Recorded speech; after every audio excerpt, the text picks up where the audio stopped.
Hello दोस्तों, नमस्कार। मैं राहुल यादव राहुल एडुकेयर में आपका स्वागत करता हूं। दोस्तों, हम लोग एक्टिव पैसिव पढ़ रहे थे और लास्ट वीडियो में हमने सीखा था कि कैसे एक्टिव को पैसिव में कन्वर्ट करते हैं। वो भी हमने असर्टिव सेंटेंसेस के बारे में देखा था, है ना। उससे पहले की वीडियो में हम लोगों ने डिफ्रेंशिएट करना सीख लिया था। अगर आप चैनल पे नए हैं तो पहले उन वीडियोज़ को आप जरूर देखें, जिसकी वजह से आपको यहाँ तक आने में जो यहाँ के हम लोग जो आगे पढ़ेंगे उसको आपको समझने में आसानी होगी। ठीक है दोस्तों, हम लोगों ने देखा था कि जो एक्टिव से पैसिव बनाने का रूल होता है, उसमें जो हमारे पास एक्टिव में अगर हम लोग बात करते हैं तो एक्टिव में जो हमारा सब्जेक्ट होता है, उसके बाद हेल्पिंग वर्ब होता है, उसके बाद मेन वर्ब होता है और उसके बाद ऑब्जेक्ट होता है। ये जनरल रूल हमारे पास यही होता है ना, ये एक्टिव बनाने का। लेकिन जब हम पैसिव करते थे तो इस ऑब्जेक्ट को क्या करते थे हम लोग, सब्जेक्ट बना देते थे। यानी जो ऑब्जेक्ट होता था उसी को हम लोग सब्जेक्ट बनाते थे, फिर एक हेल्पिंग वर्ब लिखते थे, उसके बाद वर्ब की हमेशा थर्ड फॉर्म लिखते थे, फिर बाई लगाते थे और उसके बाद क्या करते थे, ऑब्जेक्ट लिखते थे इस सब्जेक्ट को ले जाके, है ना। तो ये हम लोग पिछली वीडियो में किया था। लेकिन कुछ ऐसे वर्ब होते हैं जिसमें जो वर्ब अगर हमारे सेंटेंस में आ जाते हैं तो वहाँ पे हम लोग क्या करते हैं, ये जो बाई लगाते थे ना, ये बाई नहीं लगाएंगे। ठीक है, मैंने पहले से ही उन वर्ब्स को लिख दिया है ताकि लिखने में आपका समय जो है वो वेस्ट ना हो। जैसे नो, अगर किसी सेंटेंस में हमारा वर्ब आ जाता है नो, तो उसको जब हम लोग पैसिव बनाएंगे तो बाई ना लिख के वहाँ पे क्या लिखेंगे, टू लिखेंगे। बात समझ में आए। जैसे ग्राइंड हो, इंटरेस्ट हो या कंटेन हो, ग्राइंड, इंटरेस्ट या कंटेन होता है तो वहाँ पे हम लोग बाई की जगह पे क्या लगाते हैं, इन लगाते हैं। बात समझ में आए। फिर अगर डिसप्लीज, यहाँ पे आप कह सकते हैं प्लीज भी हो सकता है। ये प्लीज आपका वो कृपया वाला प्लीज नहीं है, प्लीज मतलब होता है खुश होना या खुश करना। बस समझ में आया। तो ये वर्ब की तरह होता है। तो प्लीज, डिसप्लीज, सरप्राइज, अलार्म या फिर अफेंड। यहाँ पे फिर से अलार्म भी आपका घड़ी वाला अलार्म नहीं है, यहाँ पे अलार्म मतलब होता है चेतावनी देना। बात समझ में आया। तो प्लीज, डिसप्लीज, सरप्राइज, अलार्म और अफेंड, अगर ये सब आपका वर्ब में होंगे तो आप वहां पे क्या लगाएंगे, बाई की जगह पे एट का इस्तेमाल करेंगे। ठीक है, बाई नहीं लगाना है। मैं आज हम लोग क्या कर रहे हैं कि हम लोग वो देख रहे हैं, क्योंकि हमने जब देखा था तो बाई लगाने के बाद हम लोग ऑब्जेक्ट को लिखते थे ना, तो बाई, ये सब वर्ब अगर आ जाएंगे तो आप बाई नहीं लगाएंगे। ठीक है, जैसे डिसगस्ट हो या फिर ओवरग्रो हो, अगर इनके बारे में हम लोग बात करें, ये सब आते हैं तो इनके साथ हम लोग क्या लगाते हैं, हमेशा हमेशा हमेशा विथ का इस्तेमाल करते हैं। बात समझ में आया। तो ये अगर वर्ब है और इन वर्ब के साथ अगर ये वर्ब अगर हमारे सेंटेंस में आते हैं तो वहाँ पे बाई न लगा के हम लोग टू लगाएंगे, इन लगाएंगे, एट लगाएंगे या फिर विथ लगाएंगे। ठीक है, चलिए कुछ एग्जाम्पल देखते हैं। जैसे सी नोज मी, तो यहाँ पे देखिए क्या आया, नो आया। ठीक है, सारा हमारा जो पैसिव बनाने का फॉर्मेट होगा वो सब कुछ सेम रहेगा। सेम रहने का मतलब जो हम लोग ऑब्जेक्ट को सब्जेक्ट बनाते थे, जो सब्जेक्ट को ऑब्जेक्ट बनाते थे, हेल्पिंग वर्ब लिखते थे, मेन वर्ब का थर्ड फॉर्म लिखते थे, वो सब कुछ सेम होगा। सिर्फ और सिर्फ चेंज क्या होगा, बाई न लग के अकॉर्डिंग टू द वर्ब हमारा नया प्रीपोजिशन लग जाएगा। बात समझ में आया। जैसे अगर हम लोग इसमें करते थे तो वहां पे क्या प्रोसेस था, इस मी को यानी कि जो ऑब्जेक्ट है इसको हम लोग बनाएंगे सब्जेक्ट। ठीक है, तो अगर मी को हम लोग सब्जेक्ट बनाएंगे तो मी का सब्जेक्टिव केस क्या होता है, आई होता है। ठीक है, मी का सब्जेक्टिव केस क्या होता है, आई। टेंस कौन सा है, तो नोज, एस किस में लगता है, प्रेजेंट इंडेफिनिट में। तो प्रेजेंट इंडेफिनिट की हेल्पिंग वर्ब क्या हो जाती है, पैसिव बनाते समय इज, एम, आर। तो आई के साथ क्या लगेगा, एम, आई एम। उसके बाद नो का थर्ड फॉर्म लगा दीजिए, नोन। ठीक है, उसके बाद हमारा क्या होता था, पहले के नियम के हिसाब से यहाँ पे हम लगाते थे बाई और फिर इसका ऑब्जेक्टिव केस करते थे। यहाँ पे इस सेंटेंस में यही काम नहीं करेंगे। नो के बाद क्या लगाएंगे, to her, I am known to her. ये हमारा जो हो जाएगा इसका पैसिव बन जाएगा। बात समझ में आया? ये हमारा एक्टिव है और यहाँ पे इसका पैसिव। बात समझ में आया? फिर से अगर अगले वाले सेंटेंस को देखा जाए, ये हमारा एक्टिव, पैसिव हम लोग देखते हैं। जैसे एक्टिव में क्या है, दिस मिल ग्राइंड्स स्पाइसेज। इस मिल में क्या होता है, मसाले पीसे जाते हैं। ठीक है, तो ग्राइंड अगर आ जाएगा तो हमको क्या लगाना होगा, इन लगाना होगा। बस समझ में आया? तो जैसे अगर हम लोग इसको अगर जो हमारा अगर देखा जाए स्पाइसेज जो है वो क्या है, वो हमारा ऑब्जेक्ट है। तो ऑब्जेक्ट को हम लोग क्या करेंगे, सब्जेक्ट बनाएंगे। तो सब्जेक्ट बनाएंगे तो क्या मिलेगा, स्पाइसेज। ठीक है, उसके बाद आर ग्राउंड। ग्राइंड का थर्ड फॉर्म क्या होता है, ग्राउंड। ठीक है, यहाँ पे वो ग्राउंड मैदान वाला नहीं होगा, ठीक है ना। ग्राइंड का थर्ड फॉर्म होता है ग्राउंड। बस समझ में आया? देखिए ज़्यादातर जहाँ पे आपका वर्ब में आर के बाद ये आईएनजी वगैरह आईएन टाइप में आता है तो वहाँ पे ऐसे सेंटेंस बनता है, ठीक है ना। जैसे आप लोग मतलब कहीं पे भी अगर ऐसा देखिएगा ग्राइंड, तो वहाँ पे जैसे रिंग होता है तो रिंग का क्या हो जाता है, आईएनजी होता है ना, आईएन, तो वहाँ पे रंग हो जाता है। उसी तरीके से इसका क्या हो जाएगा, ग्राउंड होगा। बस समझ में आया? तो स्पाइसेज आर ग्राउंड, और यहाँ पे फिर बाई लगाने के बजाय हम लोग क्या लगाएंगे, इन दिस मिल, ये हमारा बन जाएगा पैसे, ठीक है। तो spices are ground in this mill, ये हमारा पैसे बनेगा, ठीक है। यहाँ पे भी हम लोग बाई का इस्तेमाल नहीं करेंगे। बस समझ में आया? उसके बाद अगर हम लोग देखते हैं, जैसे ये आपको सेंटेंस दिया गया एक्टिव में, फिल्म म्यूजिक इंटरेस्ट मी। जो फिल्म म्यूजिक है वो क्या है, इंटरेस्टेड है, मतलब मुझे जो है वो पसंद आ रही है, मेरा इंटरेस्ट उसमें जग रहा है, ठीक है। तो यहाँ पे क्या हो जाएगा, फिर वही बात है, ऑब्जेक्ट को आप सब्जेक्ट बनाइए तो क्या बनेगा, आई। ये भी आपका प्रेजेंट है तो इसका मतलब एम लगेगा, आई एम। इंटरेस्ट का थर्ड फॉर्म इंटरेस्टेड। फिर यहाँ पे क्या हो जाएगा, बाई फिल्म म्यूजिक ना करके हम लोग क्या करेंगे, इन फिल्म म्यूजिक, इन फिल्म म्यूजिक। बस समझ में आया? तो यहाँ पे हमारा sentence I am interested in film music, ये बन जाएगा, ठीक है। बस समझ में आई? थोड़ा सा इसका स्क्रीनशॉट ले लीजिए, फिर उसके बाद हम और भी, जैसे अभी हमने क्या देखा, नो देखा, ग्राइंड देखा, इंटरेस्ट देखा, अभी कंटेन और इन सारे पे भी हम लोग क्या करते हैं, एक एक एग्जांपल देख के देख लेते हैं कि कैसे इनका पैसे बनता है। बस समझ में आया? ठीक है, आगे देखते हैं।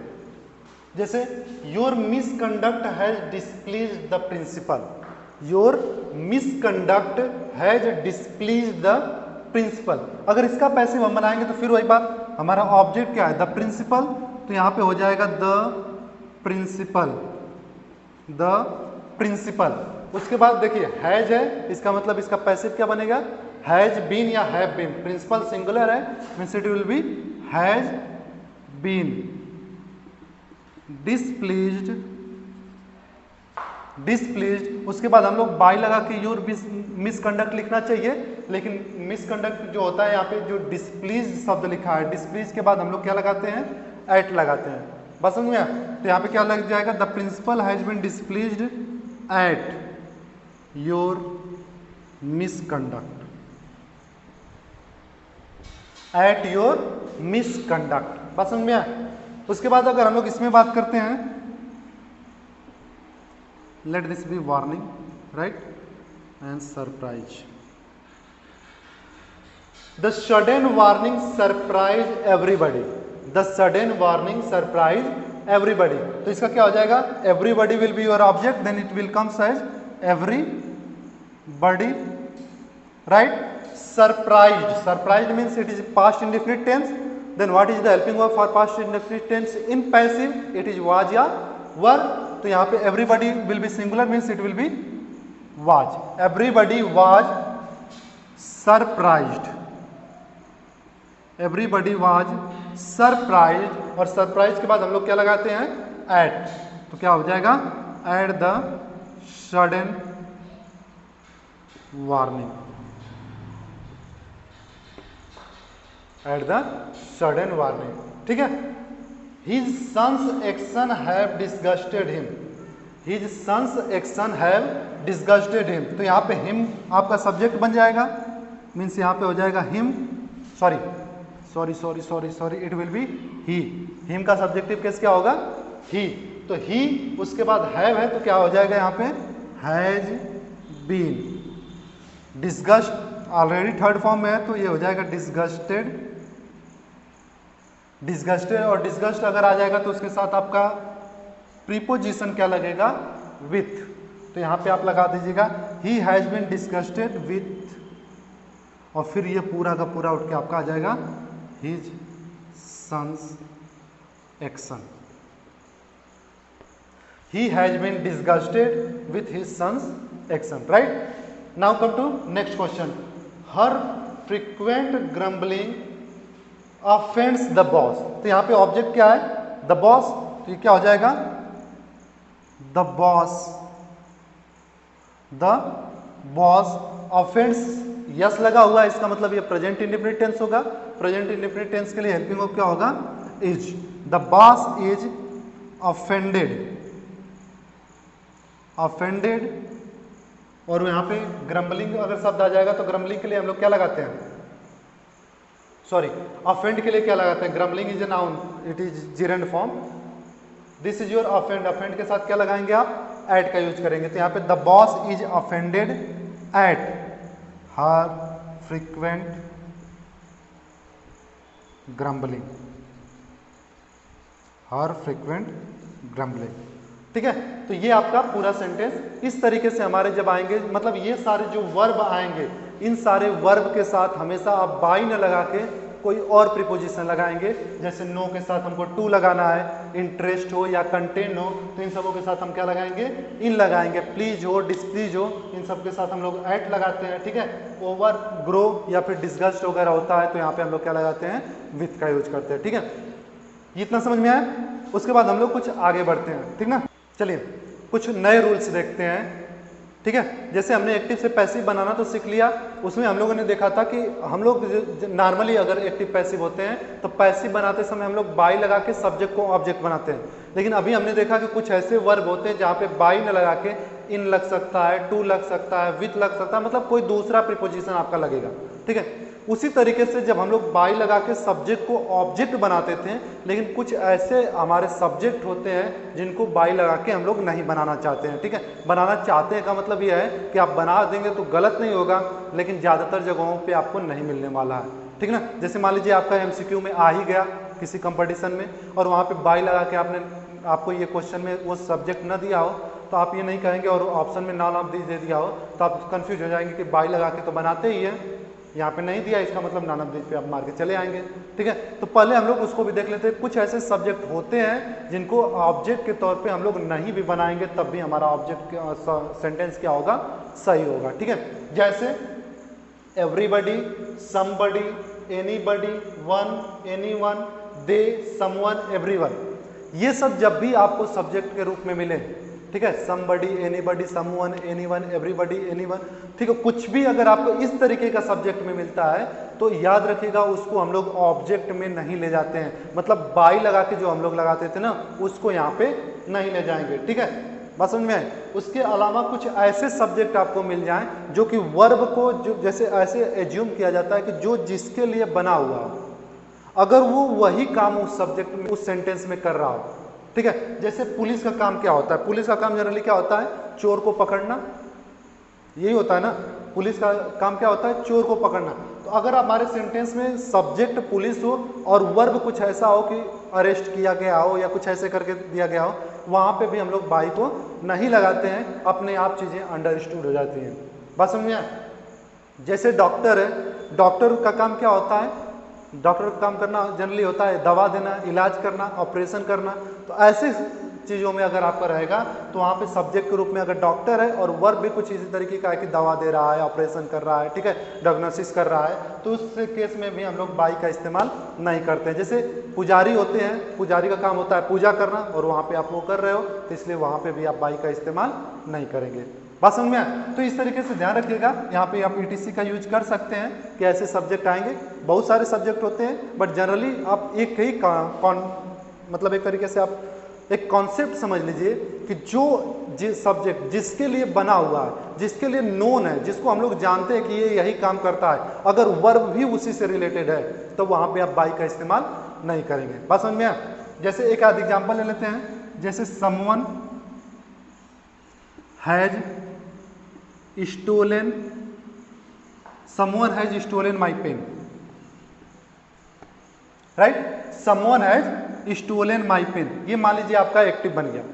तो यहाँ पे सब्जेक्ट क्या है, someone, ठीक है, वर्ब क्या है, स्टील करना यानी स्टूल, और ये आपका my pen जो हो गया वो क्या हो गया, ऑब्जेक्ट हो गया। तो जब हम लोग इसका पैसिव बनाने जाएंगे तो क्या करेंगे, ये my pen को हम लोग सब्जेक्ट के रूप में लिखेंगे, my pen will be written as a subject, ठीक है, my pen, उसके बाद हैज लगा हुआ है यानी कि प्रेजेंट परफेक्ट टेंस है, और प्रेजेंट परफेक्ट टेंस का पैसिव बनाते समय हेल्पिंग वर्ब क्या होता है, हैज बीन या हैव बीन। तो my pen is singular so it will be use has been. तो माई पेन हैज बीन, उसके बाद steal already second third form में स्टोलन, उसके बाद हमारा काम क्या होगा, बाई समवन, यही लिखेंगे ना, बाई समवन, समवन को हम लोग ऑब्जेक्ट बनाएंगे। लेकिन अगर इस वर्ड को आप नहीं भी लिखेंगे, बस इतना लिखेंगे माई पेन हैज बीन स्टोलन, तब भी आपका सेंटेंस क्या हो जाएगा, सही हो जाएगा। यानी कि अगर आप देखिए, वही बात है कि आपको करना क्या है। जैसे आप कह सकते हो कि सर जी लिखेंगे कि नहीं लिखेंगे, ठीक है। तो जहाँ पे जैसे आप नॉर्मली आप लोग लिख रहे हो, जब पैराग्राफ, स्टोरी, इस तरीके की चीज़ें बना रहे हैं, तो वहाँ पे जनरली लिखा ही नहीं जाता है, ठीक है। और रही बात कंपटीशन की, क्योंकि मेन टारगेट तो हमारा वही कि कंपटीशन क्रैक किया जाए, तो जब कंपटीशन में आएगा तो आप देखिएगा ऑप्शन क्या कह दिया है, ठीक है। अगर ऑप्शन में बाई लगा के समवन कर दिया है तो याद रखिएगा ये फिर न बाई वाला एक भी आपको सेंटेंस नहीं देगा। अगर नहीं लगाया तो फिर ऐसा सेंटेंस देख के नॉन ऑफ दिस पक्का देगा। कारण क्या होता है कि नॉन ऑफ दिस बच्चे जनरली सोचते हैं बाई समवन तो लिखा ही नहीं, इसका मतलब ये सेंटेंस गलत है, और वो नॉन ऑफ दिस पे लगा के चले आते हैं, ठीक है। तो ये गलत होगा, याद रखिएगा। ये बाई समवन आप लिख भी सकते हैं और नहीं भी लिख सकते हैं, मैक्सिमम केस में नहीं लिखा जाता है। बस समझिए, मैक्सिमम केस में ये नहीं लिखा जाता है, ठीक ना। जैसे कुछ और एग्जाम्पल अगर हम लोग देखा जाए, जैसे मान लीजिए हमारे पास दे दिया जाए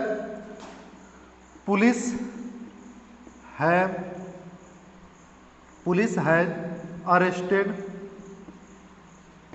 the thief. Let this is your sentence, right.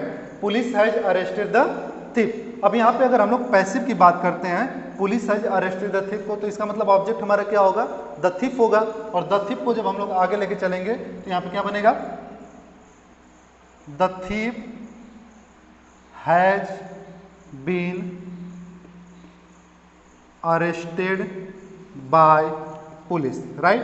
तो यहाँ पे देखिए सब्जेक्ट पुलिस है और काम भी अरेस्ट होने का हुआ है, तो यहाँ पे आप इस बाई का यूज नहीं करेंगे, अपने आप अंडरस्टूड हो जाएगा कि the thief has been arrested मतलब पुलिस ही अरेस्ट की होगी। बस समझ में आया। जैसे अगर इसी की जगह पे ये आ जाए, police is singing a song, police is singing a song, let it be patriotic song, ठीक है। तो पुलिस जो है वो सॉन्ग गा रही है, तो अब यहाँ पे देखिए पुलिस का काम गाना गाना नहीं है, तो यहाँ पे सब्जेक्ट भले ही पुलिस है लेकिन ये वर्ब उससे रिलेटेड नहीं है, तो यहाँ पे आपको बाई पुलिस श्योर करना पड़ेगा, 100% करना पड़ेगा। बात समझिए। तो इसीलिए मैंने कहा कि उस चीज को समझिएगा जो जिसके लिए बना, अगर वर्ब उसी से रिलेटेड है तब बाई मत लगाइएगा। बट अगर police is singing a song दे दिया गया है तो आपको ये लिखना ही पड़ेगा, a song is being sung by police, ये आपको करना ही पड़ेगा। बात समझिए। यहाँ पे बाई नहीं लगाएंगे तो आपका सेंटेंस गलत हो जाएगा, ठीक है। सॉन्ग करने का काम किसका होता है, जो सिंगर्स होते हैं उनको सिंगिंग करने का काम होता है। तो अब यहीं पे आ जाए, a singer is singing a song, a singer is singing a song, तो इसका पैसिव आप जब बनाएंगे तो लिखेंगे अ सॉन्ग इज बीइंग संग, बस उसमें बाई सिंगर लगाने की जरूरत नहीं है, क्योंकि सिंगर मतलब ये होता है कि उसका काम ही है सिंगिंग करने का, ठीक है। तो इस तरीके के सेंटेंसेज भी अगर आपको आएंगे तो यहाँ पे आप बाई लगा के ऑब्जेक्ट वाला काम नहीं करेंगे। बात समझ में आए। तो अभी आज के वीडियो में बस हम लोग इतना ही रखते हैं, ठीक है। और आप लोग एग्जाम्पल जरूर करते रहिएगा, क्योंकि हम लोग जो है यहाँ पे बहुत कर सकते हैं, जितना ज़्यादा से ज़्यादा हो सकता है। हर एक टॉपिक्स पे जो भी एग्जाम्पल बन रहे हैं, हर एक रूल से जितना एग्जाम्पल बन सकते हैं हम बनाने की कोशिश कर रहे हैं, लेकिन ये सफिशिएंट नहीं है, इस बात को भी आप मान लीजिएगा। आपको इस वर्ग से अब जैसे पुलिस, डॉक्टर, पुजारी, सिंगर, ठीक है, इस तरीके के जो भी इंजीनियर वगैरह होते हैं, ठीक है, टीचर भी अगर होता है, अगर यहीं पे सेंटेंस आपका आ जाए टीचर इज टीचिंग इंग्लिश, तो बस आप नॉर्मली लिख देंगे English is taught, sorry English is being taught, ठीक है, और वही आपका सेंटेंस हो जाएगा। बाय टीचर करने की जरूरत नहीं होगी। बात समझ आ रही है ना। तो इस चीज को ध्यान रखिएगा, प्रैक्टिस जरूर करते रहिएगा, ठीक है। अगर चैनल पे नए हैं तो सब्सक्राइब करना ना भूलें, बेल आइकन पे लगा दीजिए, ताकि जब भी हमारा वीडियो नया आता रहे तो आपको उसका नोटिफिकेशन मिलता रहे, ठीक है। आज के लिए बस इतना ही। Thank you very much.